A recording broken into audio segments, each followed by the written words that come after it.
Assalamualaikum warahmatullahi wabarakatuh kepada semua. InsyaAllah pada hari ini saya ingin memperkenalkan biodata kerjaya saya. Nama diberi Muhammad Fakrul Naim bin Muhammad Nizam. Saya merupakan anak sulung daripada 4 adik-beradik. Saya berumur 25 tahun, yakni saya dilahirkan pada tahun 1996. Sekarang saya menetap di Bido, Perak.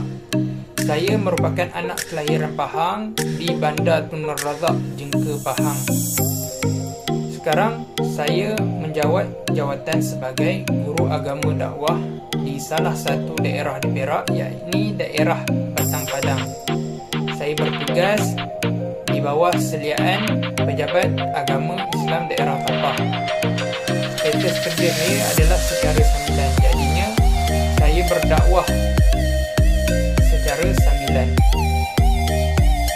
Secara ringkasnya, saya bermula pendidikan di SK Bido 2 pada tahun 2004 sehingga 2008 dan seterusnya pada tahun 2009 hingga ke 2013 saya bersekolah di Sekolah Menengah Agama Daerah Batang Padang di Bido, Perak.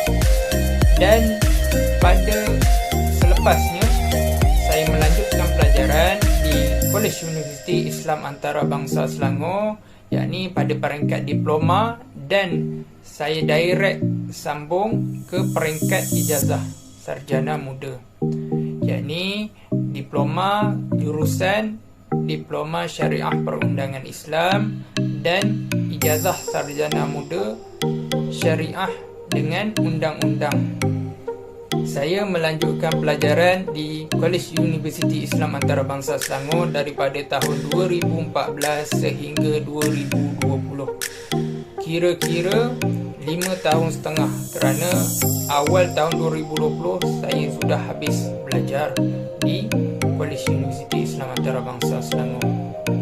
Pada bulan 12 yang lepas, pada tahun 2020, saya telah ditemuduga oleh beberapa ahli panel untuk menjawat jawatan sebagai guru agama dakwah di daerah saya.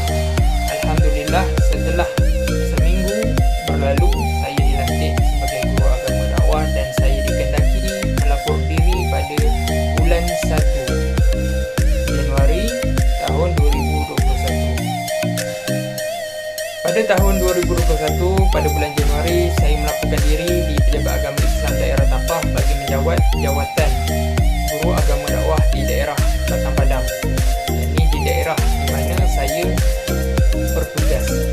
Jika kita telusuri, pada tahun 2021, wabak COVID-19 amat menular di Malaysia. Jadi, saya sebagai guru agama dakwah, skop kerja hanyalah di lapangan dan hanya 30% saja melibatkan media sosial. Jadi apabila penularan wabak COVID-19, pergerakan terbatas pada semua masyarakat. Jadi kami dibenarkan guru agama dakwah untuk melakukan aktiviti secara online, secara sepenuh masa. Jadi saya menggunakan pemikiran saya dengan mencetuskan idea kelas tajwid secara online. Saya melakukan kelas tajwid kerana perkara tersebut adalah perkara yang saya minati. Ini merupakan salah satu kelas yang saya buat di bawah program dakwah saya ataupun program gerak kerja dakwah saya. Dan ini adalah program yang amat memberangsangkan dan amat membangun dari segi komuniti dakwah itu sendiri. Jadi saya ambil inisiatif ataupun polisi daripada KPM di mana belajar secara PDPR. Jadi tercetusnya lah idea saya untuk mengajar secara online melalui Google Meet, Zoom dan sebagainya. Jadi setelah berfikir saya ingin mengajar apa, tercetuslah idea saya ingin mengajar tajwid. Okey. Kerana tajwid ni adalah salah satu subjek yang saya minati, sehingga kan saya membuat e-book berkenaan dengan tajwid kerana perkara itu memanglah saya minati daripada dulu. Jadi saya memang memfokuskan skop kerja saya dahulu memang mengajar tajwid.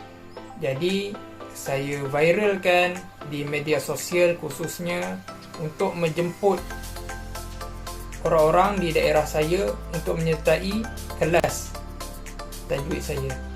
Saya juga memberi e-book celik tajwid secara percuma kepada sesiapa yang belajar dengan saya.